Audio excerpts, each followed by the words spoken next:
So today I want to talk about a lighting technique I used in a recent documentary project to achieve nice results with minimal kit, minimal setup time and minimal space to work in. The documentary project was exploring music and dementia and how music can play an important role in dementia care. I will link it somewhere in the description and up here. Check it out. I'd really love to know what you think about it in the comments down below. We didn't have a huge crew, and we were also, traveling across the UK and filming inside people's homes. So with all of these complexities and constraints, we knew we couldn't have really big, elaborate lighting setups with lots of kit. We were working in people's homes, so there wasn't a lot of space to move around. And sort of set up lots of softboxes and C-stands. And obviously we were shooting all of the interviews as two-person interviews, so two people in the frame at the same time. So again, that kind of put some constraints on where stuff could be in the frame because we were framing wider already in tight spaces. So, we couldn't have lights behind people often, and we certainly couldn't be booming lights in overhead. We didn't have any location recce's on this project, so because of the nature of this, filming with people who had dementia, we often wanted to be, to arrive and be set up and ready to go within about 30 minutes of arriving. So this really forced me to kind of go back to basics and get creative and stop fussing around achieving this sort of perfect cinematic lighting, because that's not what this project called for. This project wanted sort of naturalistic, relaxed scenes. We wanted our contributors to look and feel like they were relaxed at home talking to us and expressing themselves.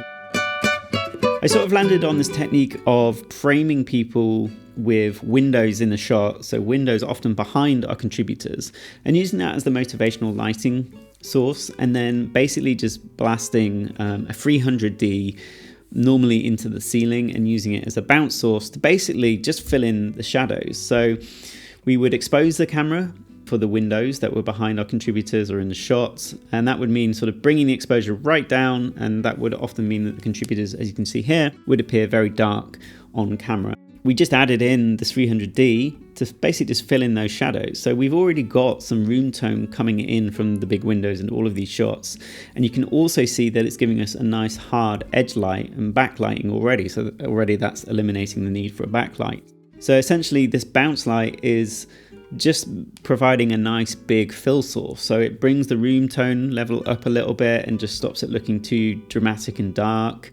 Now there are a few caveats with this technique. So we were filming in the UK between January and early April. The weather in the UK then is very dark. That was probably pushing us to the limit of the output of the light that I had. So we were using an Aputure 300D, and in most cases we were maxing that out. And so if it had gotten any sunnier, or we were filming in midsummer, we would have needed a much more powerful light, so something like a 600D or even a 1200D. As we're using a bounce source as our lighting source, we're benefiting from a nice natural diffuse light quality on our subjects. It's not hard lights, but it just means we don't have to use loads of bulky modifiers. We weren't using giant soft boxes that take 5-10 minutes to set up and position and move around, and a lot of these spaces were quite tight, and because we were framing wide on two people interviews, we just wouldn't be able to use soft boxes without getting them in the frame. Is this technique perfect? Absolutely not. Of course it's not. But the fact that it allowed us to get what we want, to get nice looking frames with minimal disruption, with quick setup time, is a massive win in my book, I think. Remember, we're working with vulnerable people, we're not wrecking, we don't have crew, and we needed to get rigged up and ready to go very quickly. I think part of the skill of this job is also being able to adapt and be flexible in the moments that you have to. When you're presented with a set of challenges and constraints, are you able to quickly pivot and find solutions to work within those parameters? And that if you're sort of knowledgeable enough about certain techniques that you can adapt them to work in nearly any situation. So here we're still working with contrast, we're still working with backlighting, we're still working with motivated lighting, we're still employing all of those rules. We're just adapting the techniques that we might normally use to better serve the situation that we're presented with. Bit of a short one today. I realized this channel has been quite gear focused over the last 6 months, so I still want to sort of pepper in these videos and lessons and things I picked up from professional work. So I hope it was useful. Let me know in the comments down below, and I'll see you in the next one. See you later.